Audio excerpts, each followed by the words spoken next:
Alright, g'day everyone, and between our regular Xenonauts episode, I just wanted to show off something a bit different. This is Solar Expanse. It's a game someone pointed me towards that's just gone into early access, which is all about industrialising space and exploring the solar system. Only, unlike a game with Terra Invicta, where you're opposed by an alien invasion, in Solar Expanse you fight an even more pernicious adversary: the budget. Now, this game has a timescale that starts in 2020 and stretches out centuries into the future with the tech tree. I think eventually you can unlock starting scenarios that begin in like 2200 or 2300, for example, where you're talking about experiments with fusion drives, relocating asteroids, and potentially designing early interstellar craft. So it's a long time scale. I'll also say this footage was recorded on an earlier version of the game than is currently released. As a result, there's been some rebalancing, and any subsequent footage will show that. I think Lunar's been buffed, the tech tree's been improved and rebalanced a little bit in a significant way for the country I choose. There's also been placeholder AI-generated artistic assets that have been pulled out and replaced with human-generated equivalents. Anyway, that's enough introduction. This episode, I decided to preserve that first impression, so I'm using the footage from the original version. If we do subsequent episodes, and I can imagine doing 2 or 3 to show off the game properly, depending on what the reception is, that will be on the new patch showing off some of those improvements, rebalances, and features. With that said, let's pick our agency. When you hit new game, you get to pick one of 5 space agencies. Noting this is early access, there's a lot of features that aren't in the game yet, but a lot is. You get to pick between Solex, which is totally not SpaceX, NASA, the ESA, CNSA, and Roscosmos. So let's talk about what the factions give you. Totally not SpaceX starts with improved reusable rockets and Hydrolox engines, and they start with additional fuel production. This makes a massive difference to the ability of your conventional rockets in terms of their efficiency. It makes them cost less to manufacture, it makes them cost less to launch, and it basically makes Solex the king, especially early on, of a very important process in space travel, which is yeeting stuff from Earth into Earth orbit. Their lift capacity early on is hard to beat. NASA starts with nuclear power and nuclear propulsion and additional hydrogen production. Nuclear power is a way to get some really chunky spacecraft that are more efficient than chemical drives, that have a lot of thrust still, so they can do things like take off from planets and move very large cargoes. The problem is the technology starts not there yet. NASA is perhaps the first ones who can get to a functional nuclear-powered ship to transit between planets, but even for them, it's going to take a couple of years before you do that. Up until that point, you have to work with conventional tech.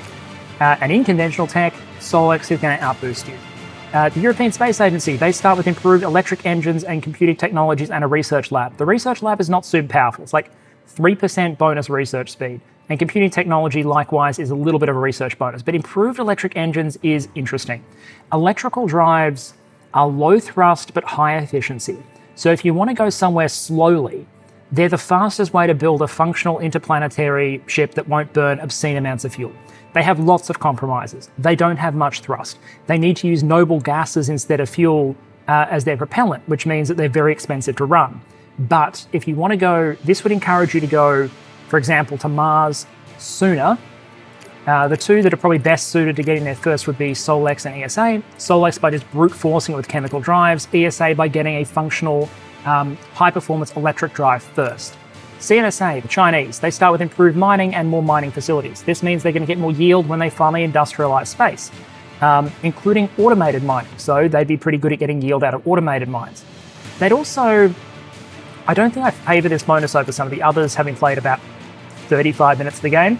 But one thing is, you can also kind of get into a side hustle. You can also mine resources on Earth. And normally this doesn't make a great amount of economic sense. There's a very long payback period. But having improved yields means China's ground game, their Earth game, their side hustle, might be quicker to get up to speed as an alternative source of income. And finally, there's Roscosmos. They start with space harming and hydroponic farms. Basically, they start with the ability to produce food in space. What that encourages is moving from automated outposts to manned colonies as soon as possible, because you can feed them sooner. And then there's the value of these researchers themselves, as I said. They're all different. They all encourage different play style. But the difference is, if you were a different faction, how long would all those discoveries take to copy or reach yourself if you chose to go down that same route? Noting, you don't always have to. Roscosmos, for example, only gets about, I think space farming and hydroponics is about 740 days worth of research under ordinary conditions. So, around 2 years. But everyone's going to have to go for those techs eventually, probably. Whereas if you were doing, say, electric engines or reusables. The extreme one is probably Solex's reusables. They're about a decade ahead in terms of chemical rocketry technology. But you might decide as another faction, hey, I'm not going to catch up with that. I'm going to go down a different pathway. So you can work around that. But in terms of like raw value of research, Solex probably has the most free research in pocket. And in terms of stuff I value, it would be Solex, NASA, and the ESA that are probably up there. Ultimately, though, I am going to go with ESA because electric engines look promising for what I want to do. I don't know much about the balance in the game, but I know the early missions push you to go to Lunar and eventually Mars. My thinking is, if the game starts in 2020 and we're playing the realistic solar system, eventually they're going to have other solar system models, not just our own. The resource yields should be on Mars. So if we want to industrialize, that's a good place to get to. And electric drive is probably good enough to get us there. We're going to turn on all 4 rival corporations. So they'll be out there launching missions, trading on the market. They'll be doing everything as well.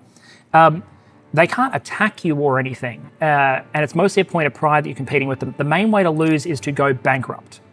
But of course, if SpaceX manages to make it to Mars before us, that would be pretty embarrassing. Okay, so this is the game. Welcome, Director. Your mission is to lead us in the conquest of the solar system and beyond. We're about to schedule our first flights into space, to the moon, and then other planets. Eventually we'll colonize, terraform, yep, terraform is in, and perhaps one day venture to the stars. Great. I've turned the tutorial off because I played the first 30 minutes on, and this is our starting solar system. I'll turn the asteroids on, I'll turn other corporations on, I'll turn comets on. So as you can see, we start here on Earth, and our first job is to get, these are contracts, and the reason you want to do contracts is because they pay you money. We start with 4 million bucks, or 4 million abstract currency units, considering 4 million don't go a long way in space, and contracts are one of the big ways to pay off. There's 2 main ways to make money. You either produce resources and you sell them, preferably at a profit, or you complete contracts for huge amounts of funding.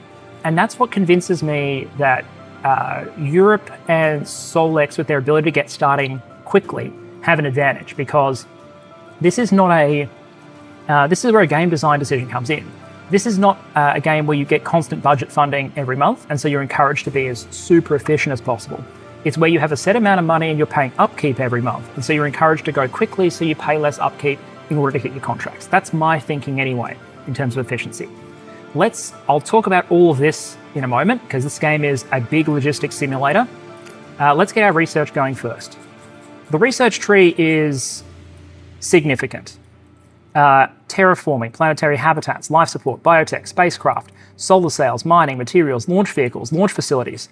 And then you have different propulsion types: chemical, fusion, electrical generation and observation, nuclear, electromagnetic, electric.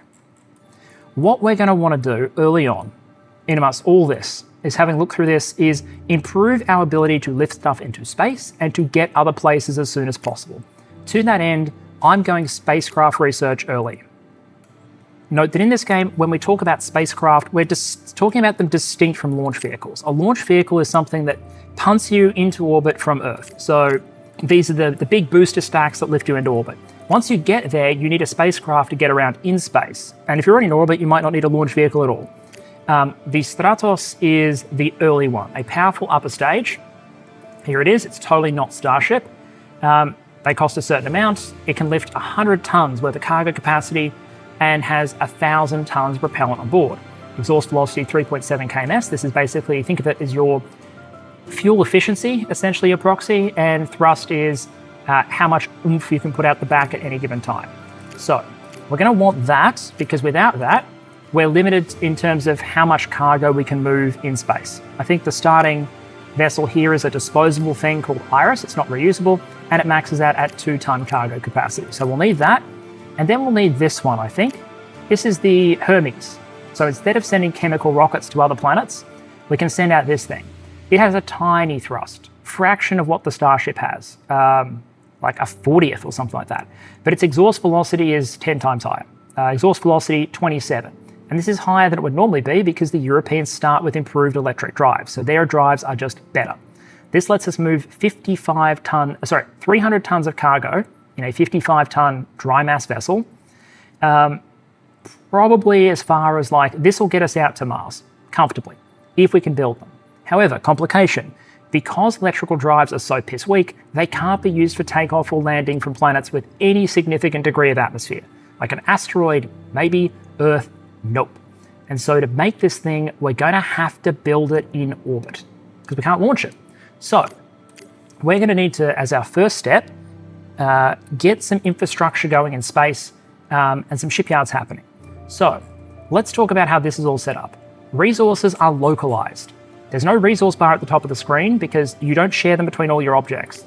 If I was to go and set up on the asteroid 4 Vesta, I can't just get the resources from Earth. I have to physically ship everything. You then have, so that's your resources here. So on Earth at the moment, I have 300 tons of electronics, 70 tons of polymer. And as long as I'm on Earth, I can buy more stuff from the market, which is usually much cheaper than producing it myself in a lot of cases, as you'd expect. Like NASA is not a glass manufacturer first and foremost. So it probably makes more sense if you need glass for photovoltaic panels that you just go buy that from the market. You then have resource deposits on all these objects, and this affects what you can mine, what you can extract, and how efficiently. If we look at Earth, for example, just as a demonstration, you have this metal deposit here, and you have 10 kilotons of metal that you can mine at half efficiency, and once you exhaust that, you have to mine the next 1.1 megatons at 10% efficiency. So there are places where the quality of the deposits vary, and you get lots of good return early, and then you have to work through worse and worse deposits if you burn through them all. Obviously, there's a lot of resources out there, but this does encourage you to get places first, so you can get the easiest to extract resources. Sort of a use it or lose it. There is no sovereignty in space, so whoever mines it first wins. You then have your facilities and modules. You can build stuff that you launch into space on Earth, like mining modules and construction equipment. We'll talk about all these as they come up, space telescopes, and then we have to pump them into space on launch vehicles. We start with a couple of Sparrows, which are disposable small launch vehicles, but we're immediately going to start producing, we have 2 reusable designs unlocked at game start, which is one where the game's sort of giving you a bit of a gimme, given this is only 2020. The Eagle is a super heavy reusable launch vehicle, costs 200 tons of metal and 20 tons of rare metal to manufacture, and it will take 110 days for us to build. This thing can lift 800 tons into orbit. Reusables are expensive to manufacture, however, and they're slow to build. However, what you get them back, and after a period of time, you can launch them again as long as you got the fuel for them. And we start with 40 kilotons of fuel. So we'll start manufacturing an Eagle, and then we'll start manufacturing some buildings. I want construction equipment first. We start with a HQ VAB, which is what's building this Eagle, an observatory, which we'll use in a moment, power generation, a noble gas mine, which is extracting a little bit of noble gas on Earth, more about mining Earth later, a research lab, and a space telescope that we need to launch. Construction equipment can be used in space to manufacture buildings as long as you have local resources. You can build stuff on that object. I send construction equipment to the moon. I can build on the moon as long as there's resources there. It also works on Earth.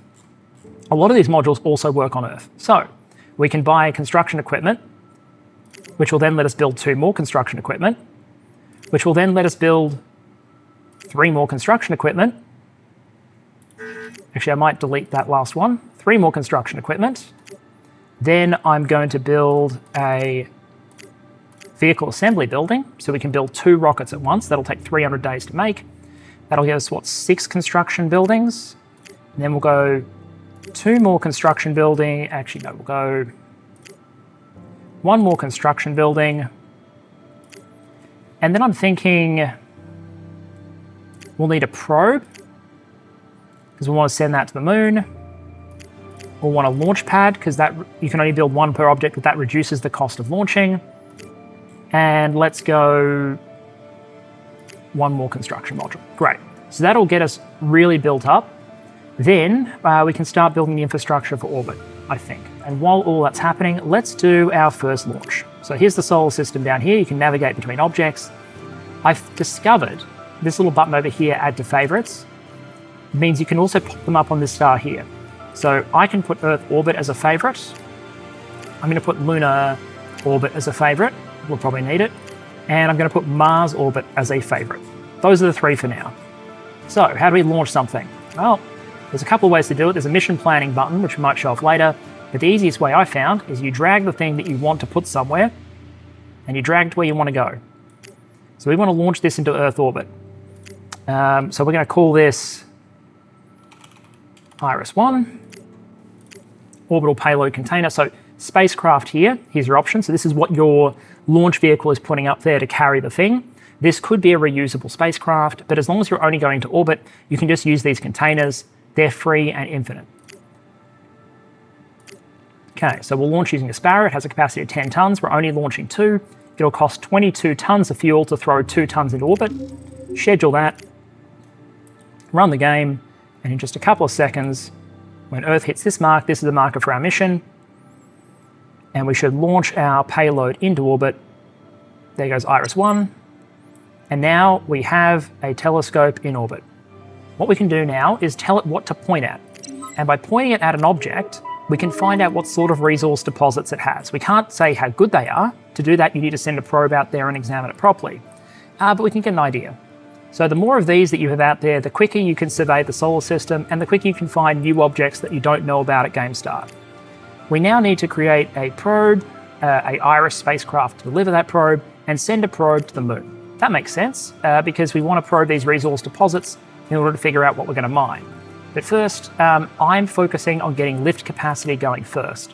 Why would I do lift capacity first? Because I want to be working on stuff in parallel. And then you can see all the other factions are launching their satellites. We go to Earth orbit. Everyone is now launching theirs as well. So you'll notice, especially at the start of the game, because the AI start with the same resources and the same missions, their performance is only going to sort of split apart later on. So that's fantastic. My goal, while we're doing Lunar, like with the greatest respect to the mission, we need to be getting our orbital infrastructure set up in order to get out to Mars and the moon ahead of these contracts, I think. And to do that, I need these super heavy launch vehicles punting stuff into orbit. We will build a Iris after we get the first Eagle. But as you can imagine, getting the Eagle early means that we can launch it and start reusing it. So we'll go Eagle, Iris, and then we'll probably build another Eagle, because it'll be a while before we get our second VAB. And see, now I'm building 2 construction modules in parallel because I have built one already. And then 4 buildings should start constructing in parallel. Research is done. I'm going to go straight into the Hermes. So that'll be done in 346 days. My goal is in roughly a year, when I unlock that design, to have already set up the infrastructure in orbit to build them. Because if we're trying to get launched for Mars in late 2022, we're going to use one of the years available to us just researching this thing. And then it's going to take about a year to build them. So we kind of don't have a huge window. I'm sure you could run this faster. I'm sort of being a little bit cautious.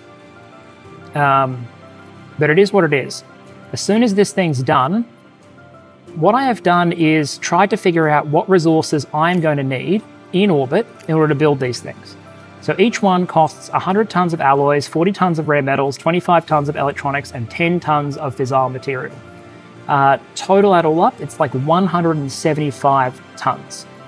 I can launch 800 tons of material in a single launch.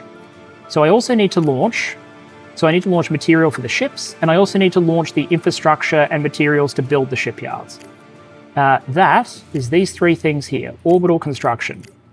I'm going to build 3 because my planned mission to Mars includes about 900 tons of cargo, what I want to send up, roughly. And we can also use them for things like the moon. So we'll build these, and then these should all trigger. Once those orbital constructions are done, we can think about launching them. But I'm not super big race to do it because the first Eagle launch we can use just launching raw materials. As you can see, all the AI factions are going to beat me to the moon. They've all gone straight into building their transports, and they're going to start prospecting those resources before I am. But I'm going to get a lead in terms of lifting crap into orbit, which I think is worth the trade-off. Once we send orbital construction up there, that lets us build buildings, including orbital shipyards, which we can't build on Earth. They're too bulky. You need to build them in orbit. So we're going to need to send the material up. 150 tons of alloys, 50 tons of polymer, 25 tons of electronic each. I'm going to want to make sure I have that ready to go. So we'll go to the market. You can just stock up early if you want, but to avoid going completely crazy, I'm going to buy 500 alloys. I'm going to buy maybe 100 extra electronics. and I'm going to buy 200 polymer. And as you can see, I've already blown 25% of my starting budget. But it is what it is. These will be finished in 97 days. That'll be finished in 15 days. But because these aren't going to be ready for 87 days, and I think this is a, 99-day reusability, we're not going to lose a bunch of time by launching the material for the first 3 ships instead. So that's what we're going to load up. Okay, it's now going to build the Iris, which will get us to the moon, and then we can build another Eagle after this. So to launch, we're just going to drag material, start with alloys, and we're just going to throw that up into Earth orbit. We're going to use an orbital payload container. It has 1,000 tons capacity, but realistically, we're limited by the launch vehicle, which is 800. I think Solex might be able to do more, so we're going to work with what we've got. To manufacture, this is going to be enough to manufacture 5 of these things, because I don't want to waste a launch window by launching with less than full cargo, and eventually we're going to want more than what we originally have. We'll load 50-ton fissile material, and that's a really good start. What I'm then going to add, just to get started, is the propellant. We're going to launch 50 tons of propellant into orbit. Flight plan, launch vehicle Eagle. It'll launch in 3 days, and it'll cost 2,700 tons of fuel to launch 800 tons of all of this stuff into orbit to the location that will eventually become our shipyard.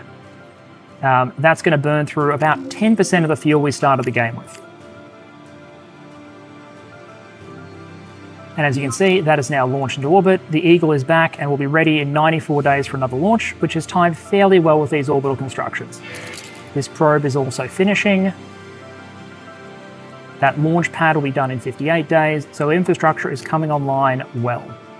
Okay, the Iris is now done. So what we can do with that is we can do what they asked us to do, which is launch the probe to the moon. This is probably a good idea because we want to know what resources are there, because mining it later is a good idea and necessary for contracts.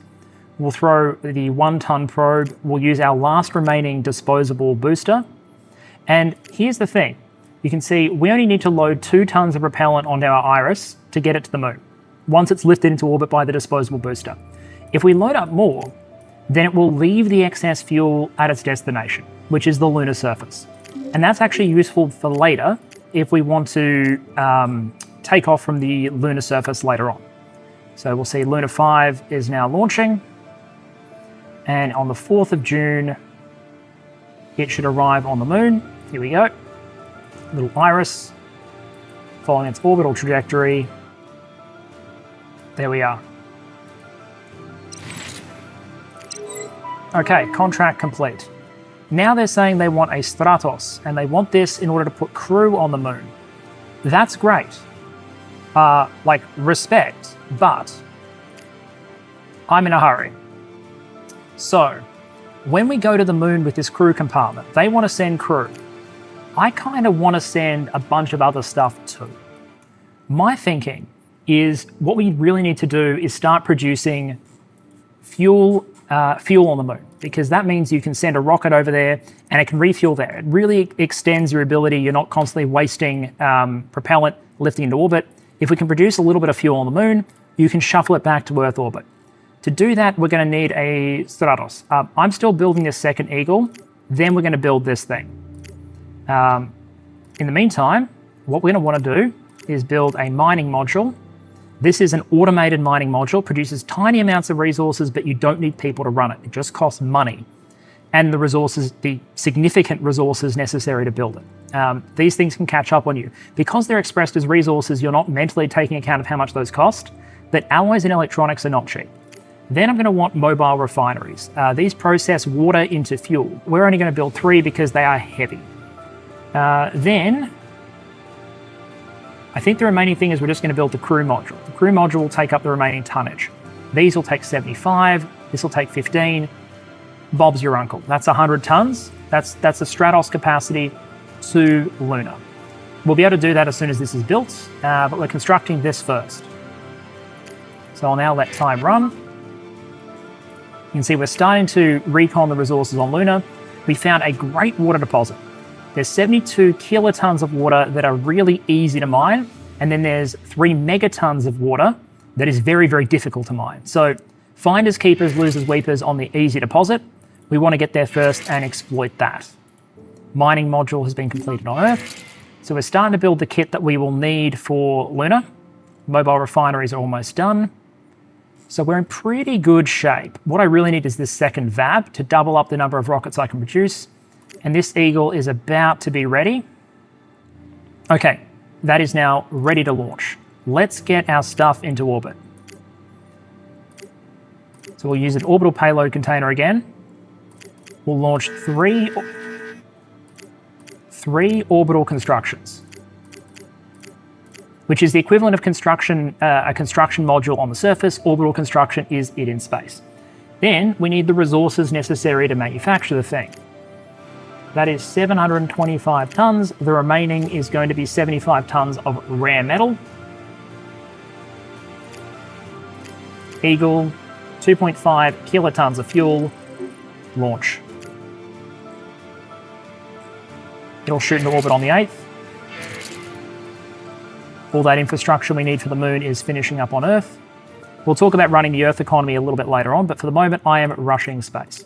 Okay, we have 3 orbital constructions in space and a bunch of resources. We are immediately going to make those resources disappear by building 3 orbital shipyards. Notice, I have the resources I stockpiled earlier. They're sitting in the construction site. You can just leave stuff in orbit. It's great, which is kind of correct. If you assume that these are in some sort of placeholding container, maybe they have a small thruster on them or something. Makes a degree of sense. Anyway, in 150 days, this will be our shipyard. This research finishes in 189 days. We are within time zone. So in 190 days, we can start construction on the first 3 Hermes. The only other thing we need to lift into orbit before we can go, because we can still lift the resources from Earth if we need to for the missions themselves, is preferably the propellant. I think launching the noble gas would help. So what we will do then is we will use this time window. Because we have a spare Eagle, the Stratos is going to take 177 days, well within the time zone for the second one to regenerate. Let's use that as an opportunity to do one of our fuel lifts. So we lift 800 tons. We spend, again, 2,500 tons of fuel in order to lift 800 tons of fuel into orbit. It's a mug's game, and this is one of the reasons why Solex, starting with their improved reusables and better fuel, have such an advantage. They start with Hydrolox, which improves exhaust velocity on chemical engines by 20%, decreases their launch by 10%, and I believe they also start, there are a bunch of really cool technology in this game. We'll discover them as we go on. So NASA is going to be wanting to rush this. This is the Prometheus, your first nuclear rocket.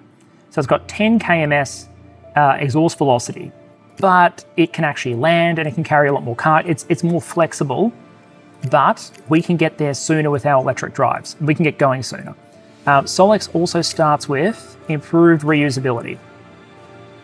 And I'm not sure where that is on the tech tree. I'm still learning.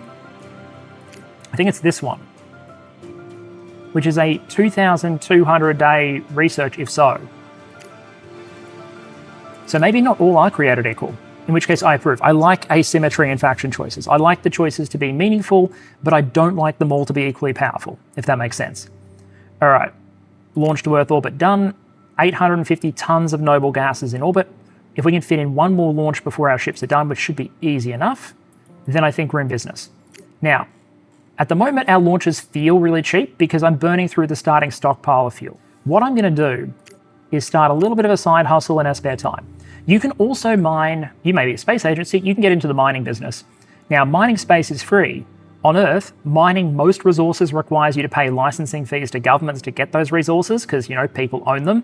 So it doesn't tend to be very effective. However, water is free to produce and silicon doesn't, for some reason, does not require licensing fees. Now, the payoff's not great. It's going to take a long time for these to pay off, but just as a little bit of income on the side, just for fun, I'm going to construct these. So we have a constant inflow of silicon. I also want to generate my own power. Whether we create our own fuel, that depends on how we see prices go. And one reason why I'm rushing to get these going rather than go to Lunar first for the 2.2 million payoff here, I'm coasting on the money I've got. If we can dedicate one of these to supporting our lunar operations as well, it can very efficiently shuffle 300 tons of cargo between Earth orbit and lunar orbit So what this will mean is we'll have a much better taxi, and we can make the trip to Lunar, make fewer trips to Lunar in order to get what we need there. The maxim with space, if you want to be efficient, is one, move less and don't move it as far if you don't have to.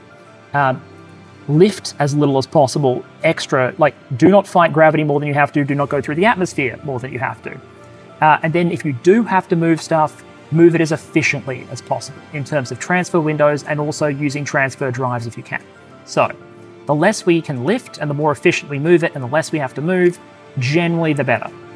We could brute force our way to the moon with chemical drives. I'm going to try and do it with more efficient electrics. Also, you can freely spy on the other factions. So I can see Solex already has their first Stratos going and they're building an Eagle. So, which is basically what everyone else is doing, although their economies look a little bit different. We have just finished our VAB, so we've got a Stratos going, and we can also at the same time manufacture a Falcon. This is a lighter reusable launch vehicle.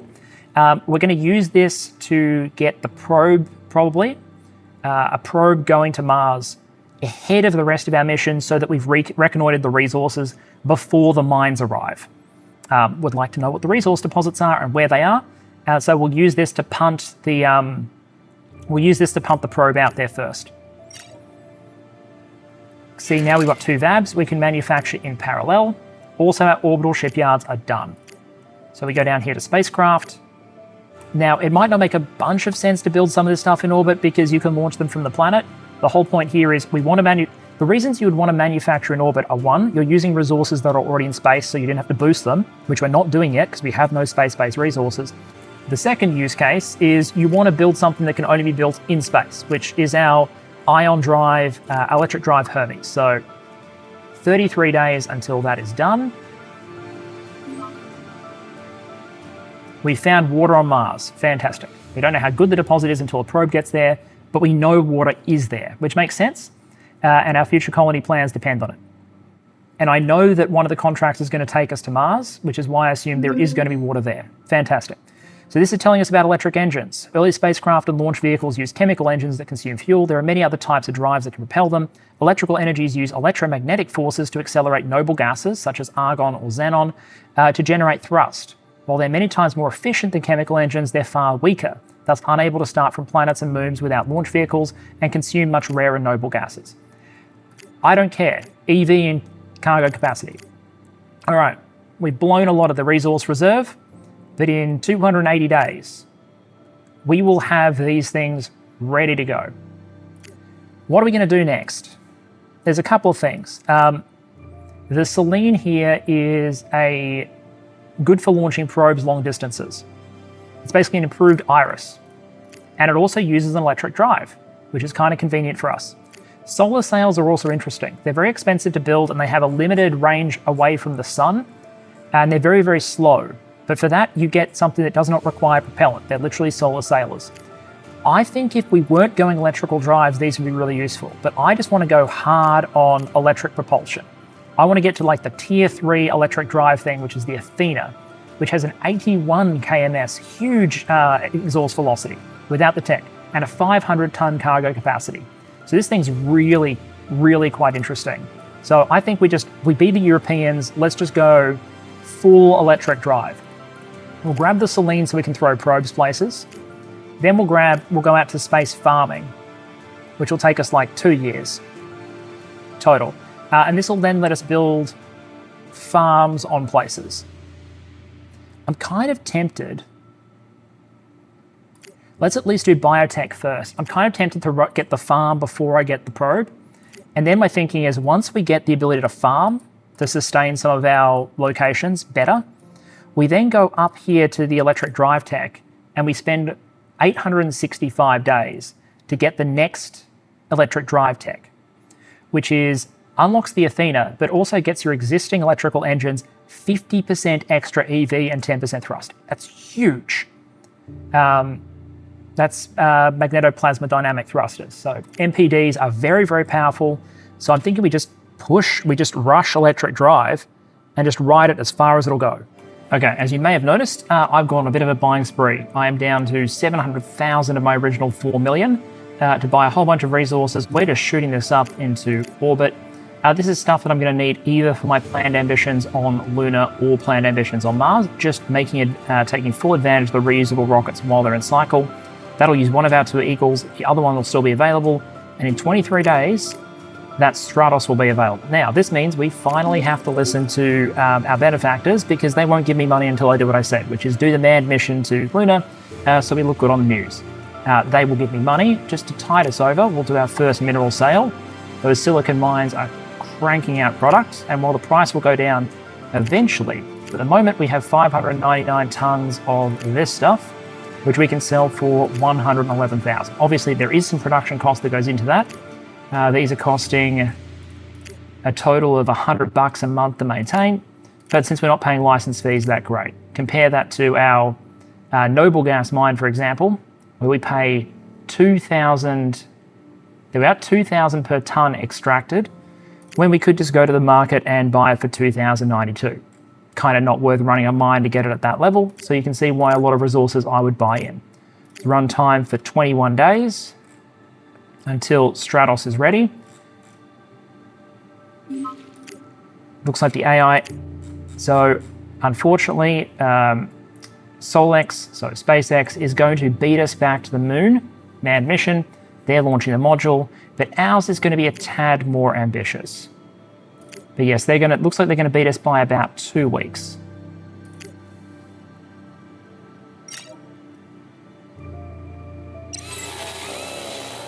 Okay, so the Stratos is now ready. Let's use our builder. I think we construct another Iris, because we're going to need to send a probe to Mars soon, ahead of all of our other missions. But let's go to the moon. So, this mission, Earth Lunar. Okay, this is Operation It Still Counts, even though we got beaten by SpaceX. So, we have a 110 allowance using the Stratos. We'll use the crew compartment.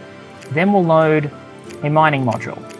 Then we'll load 1, 2, 3 mobile refineries. So this means there'll be some fuel production happening on the moon. This is telling us we need supplies for the crew. The crew will have 180 days worth of food with them. So Operation It Still Counts is going. It'll arrive, and then what we'll do is we'll leave all of this stuff on the lunar surface, and we'll bring the crew home.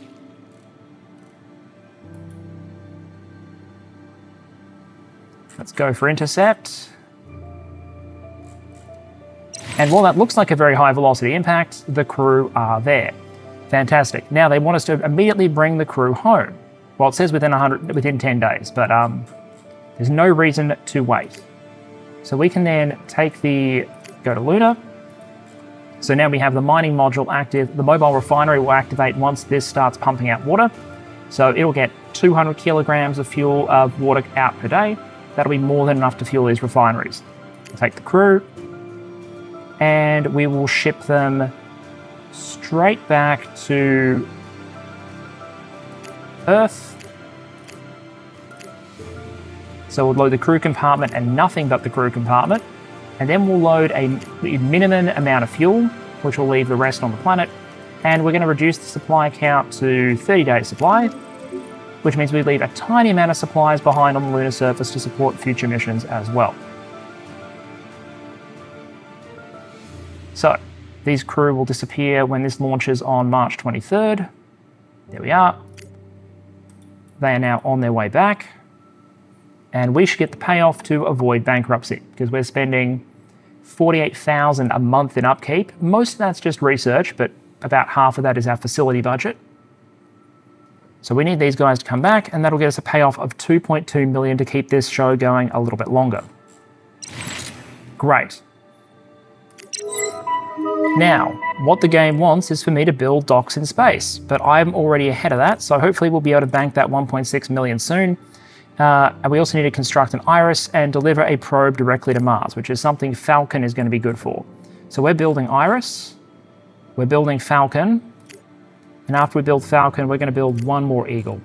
So we're going to have 3 Eagles in the lineup. The Hermes are being constructed in orbit, but as you can see, we're going to try and bring this together nice and fast. It says deliver 50 tons of polymer to orbit. I thought I had already done that. I used it all constructing the Hermes. That is okay. So what we're going to do is we should have a reload window in 56 days. I need to carry supplies up there to support the next Mars mission anyway.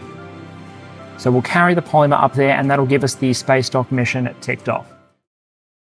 I'll also start producing the modules for Mars. Let's talk about the strategy for Mars. The reason you would go to Mars, not just because it's a long-term terraforming candidate and all that stuff, it just has more diverse resource deposits while still being low enough gravity that it's relatively easy to work on.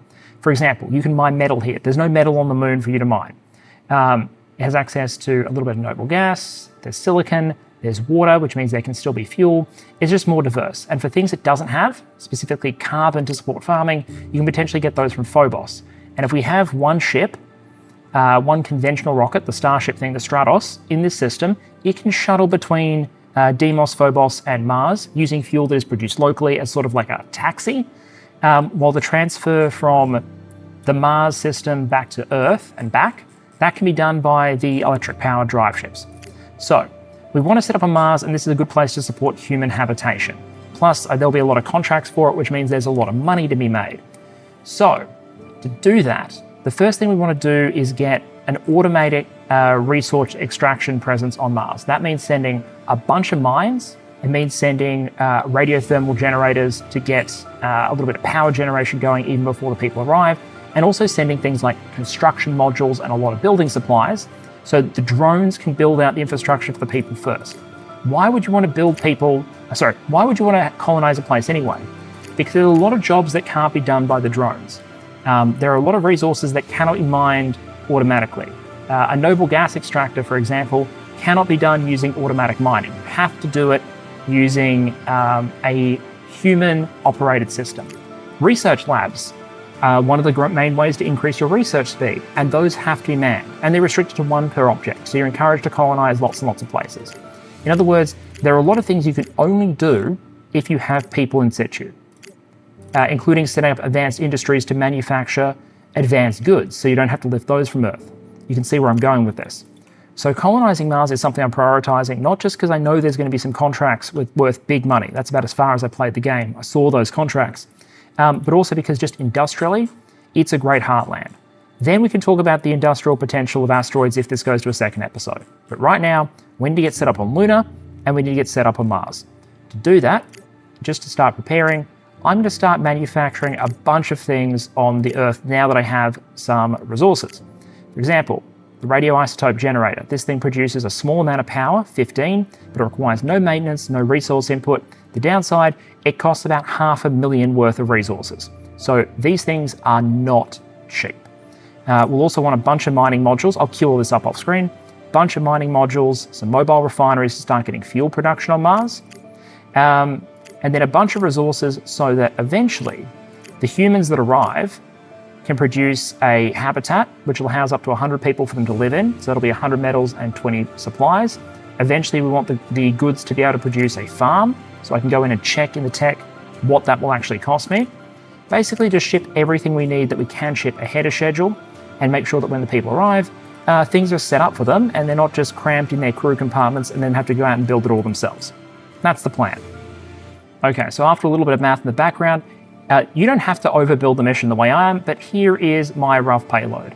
I'm constructing, I think that's 10 mining modules, 7 mobile refineries, 2 radioisotope generators, 2 construction equipment, and enough crew compartments to send 10 compartments, so 50 people to Mars, and to send a contingent of 20 people, I think initially to Lunar. We can always shuffle more to Lunar, it's much easier to get them there. So let's get those all building while we get the Hermes constructed in orbit. I'm building this probably sooner than I need to. I'm going to pay unnecessary amounts of upkeep, but I'd rather just have them banked. And then as soon as we have an Eagle ready, we'll lift those polymers and a bunch of the Mars raw materials. And if you're saying, hey, Karun, you're kind of going way beyond your remit here, dude. Yes, I am, because the people at the budgetary office who are giving me these missions lack imagination and they lack urgency for the 2022 launch window. So we are absolutely going rogue, and I regret nothing. So let's shoot a probe to Mars.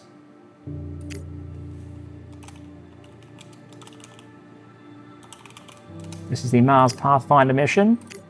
We'll shoot an Iris as soon as it is ready. Falcon will be able to launch it. And now we're charting the transfer. So this is complicated, but also simple. We have a choice between fast and efficient.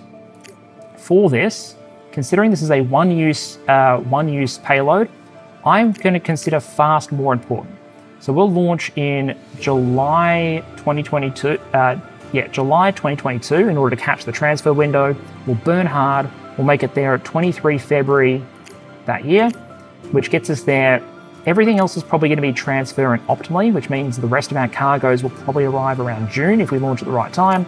Let's get the probe ahead of schedule in Feb. Do I want to, you know what? I am going to double the probes just to get the prospecting done faster.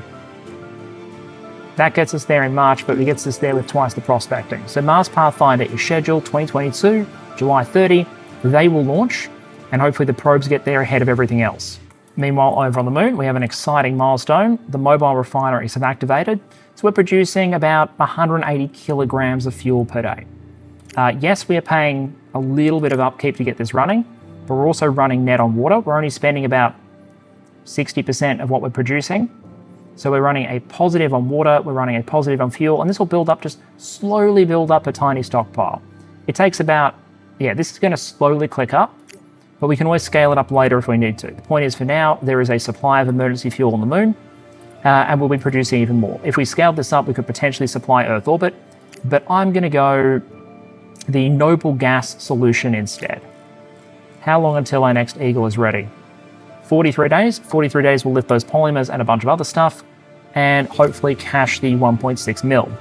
Okay, here is our partial payload. I have 10 mining modules going to orbit, 2 construction equipment going to orbit, 100 polymers, not just 50, 70 carbon, 20 rare metal, 200 alloys, 90 supplies, 50 electronics, 60 glass.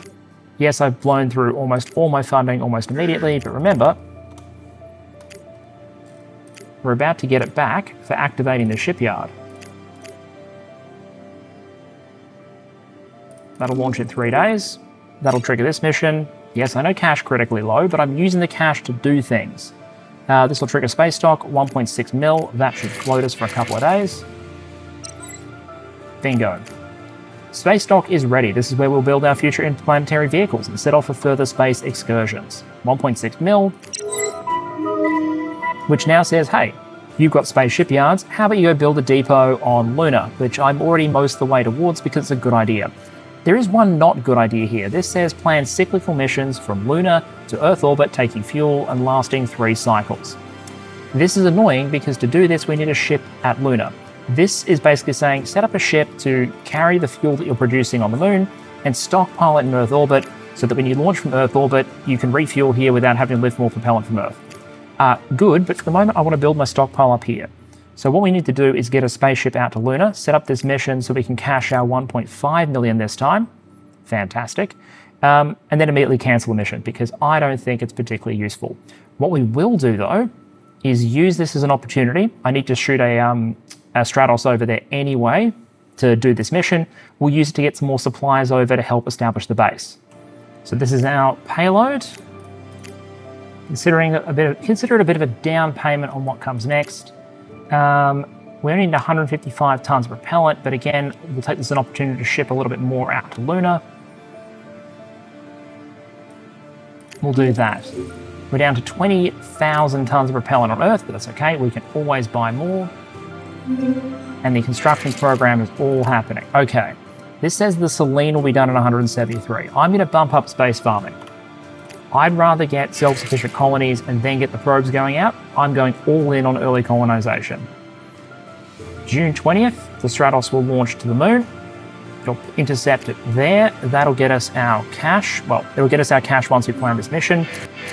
And we'll basically float the Mars mission that at this stage has not been authorized, but I'm just fronting with all the cash that I've been given for the lunar missions. It's not fraud if we win. Now, cyclical missions, easy enough. Go to the spacecraft you want. Cyclical missions. We say what we want to go. This would be a mission to Earth orbit. It would be the Stratos. It would carry fuel. We'd say wait until the cargo bay is full, so it would carry a full cargo of 100 tons whenever it was ready. We tell it what to bring back, nothing. So this is the automation you're going to need later on if you expand your space program. Now it wants us to say, hey, do 3 transfers. We'll order that. This is now saying, hey, ground facilities require energy. Solar arrays function close to the sun. Solar arrays, however, need people to operate and maintain. Only RTGs can be operated fully autonomously in this. Great. We'll look at that new contract in a moment, but before we forget, let's cancel that mission because it's a stupid mission. We will bring that ship back when it's ready, but for the moment, let's just leave it on the moon.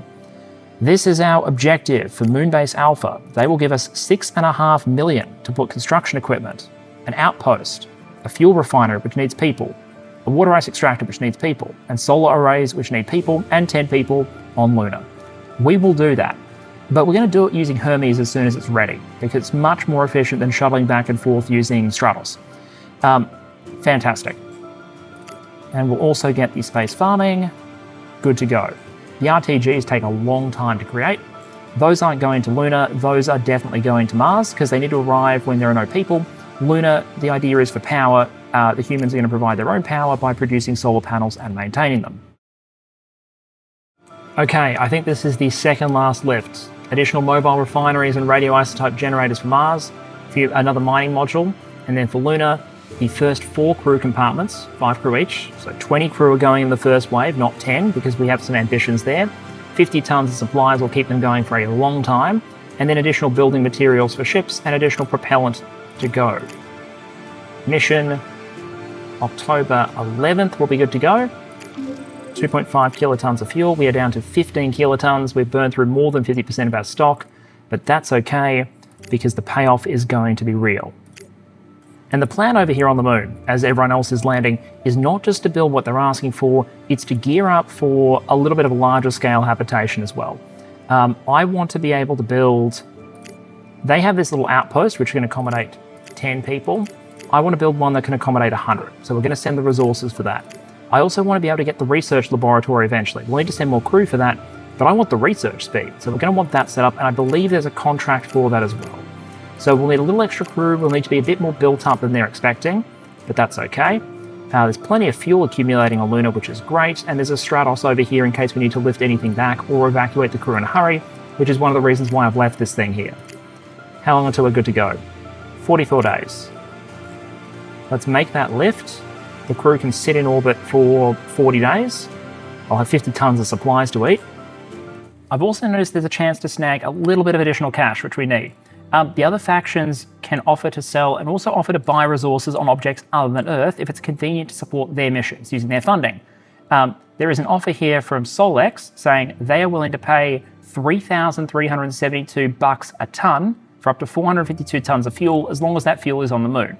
To keep that in perspective, on Earth, fuel costs about $75 a ton, so it's a little bit of a markup. We have a stockpile on the moon. I'm happy to flog that off, speed up their colonization, and land 1.5 million for us. Anyway, we're near the end. Mission ready to launch. 38 days to Hermes completion. And even though the Hermes themselves aren't finished, we can still schedule a mission. So what I'm going to do is actually use 2 so we can do the entire lift in one go. In an exercise of weaponized spreadsheeting, I've gone through and figured out what resources I need in advance to build all of these structures plus some of the additional ones I want. So I'm going to pile all that in. We have a cargo capacity of 600 tons. So 600 tons is what's going to the lunar surface. The Hermes doesn't need to be able to land on the lunar surface. They can dump stuff down from orbit. They just can't lift it up from the lunar surface. So we can do a little bit of a drive-by, drop off the crew and the resources, and Bob's your uncle. Okay, here's the list for operational lunar landfall.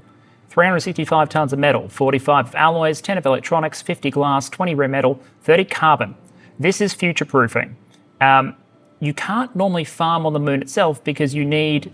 carbon represents your soils, your fertilizers, the materials you need to actually grow stuff, as well as just a hydroponic base. So you consume small amounts of carbon in order to grow food later on. That makes it hard to permanently colonize without some resupply operations anywhere that doesn't have access to it. The Lunar is one of those places, so we're sending some carbon along with the supplies. 4 crew compartments gets us 20 personnel on Moon. Later on, we will launch more. Our launch vehicle is unnecessary because we're starting in orbit. And then we have space car propellant. So we can do the mission with way less than this now. It might be cheaper to use. A fueled transport using conventional fuel rather than noble gases, just because of how expensive this is. We're going to use 76 tons to get out there. We'll use less to come back, significantly less. So I'm way overkilling this mission, but that's okay. I just don't want to get stranded there. We'll send the 20 crew with their supplies for a long time. That is now scheduled. So Operation Lunar Landfall will kick off on the 21st of November, getting everyone onto the lunar surface. Meanwhile, I'm going to keep lifting on Earth because, as we'll discuss in a moment, I have plans for next episode to go a little bit further out. Okay, it's time. On the 21st, I made some adjustments to the mission because I realized I forgot my construction module, so I just fixed that. And then here we are, Operation Lunar Landfall in progress. 2 of these flying in formation. Let's just make sure we're not wasting any time. We'll hop over to Earth orbit and just make sure we're producing the next 3 Hermes in sequence while we send these ones off to the moon. Now, we could have spent conventional fuel doing this using a whole bunch of small emissions using the Stratos rockets instead, but I consider this an interesting demonstration and test run of our electric drive technology. Head in and land. Okay, so they've dumped all of that onto the surface and they are in orbit. We'll send them back in just a moment. Let's get this construction started. We'll need a little outpost for the mission. This accommodates up to 10 colonists, but I also brought supplies for a hab which accommodates 100, so they don't have to live in their crew compartments forever. You can transport, I believe, people in a crew compartment, but I don't think they can work unless they have an actual habitat. Then we'll want power generation. We can construct both of those in parallel. The contract specifically wants a water ice extractor. I think these mobile mines are doing fine, but that's okay. It wants a fuel refinery. Manned versions are much more efficient and higher output than unmanned ones. So in terms of the amount of upkeep that you're paying, it's 30 per for these mining modules, whereas this thing over here, well, we can't see it at the moment, but once it completes, you'll see that in terms of output per upkeep, if you can get colonies in place, you can get good value out of the manned equivalents. Great, so we've got that scheduled, I think that's the 4 things we need for the contract. But I've also brought supplies for eventually when we unlock it, the farms, and we'll get started on the habitat as well so we can accommodate more of them. I'll need to ship a couple of other things over to get the research lab going. I believe that's a future contract, but that'll also give us a research speed boost. We'll also need some more people for that. I am planning a follow-up Stratos mission. So we'll return this one to orbit. We'll launch it back up with additional supplies. That'll get the staffing up, but I just wanted to land a small crew and get this construction happening first, and then we can discuss what's going to happen next. In the meantime, these can head straight back to Earth orbit. We'll send both of them. As you can see, they only needed 12 tons of propellant for the 2 ships to return. They actually have 84 tons, so we're just going to be carrying that extra back to orbit. That was an inefficiency. We're using some fuel to move more fuel around, but that is all right by me. This will be done in 48 days, and this in 47. Then we'll construct these. Once we get the Moonbase Alpha contract done, we'll talk about next steps and probably close out the episode. All right, we'll just do one follow-up mission while everything's constructing. One more run out to Lunar. This will carry the extra building supplies necessary for the research lab, a little bit extra crew to run it. Bingo. Okay, that should be all the supplies necessary. We'll run that back to Earth orbit.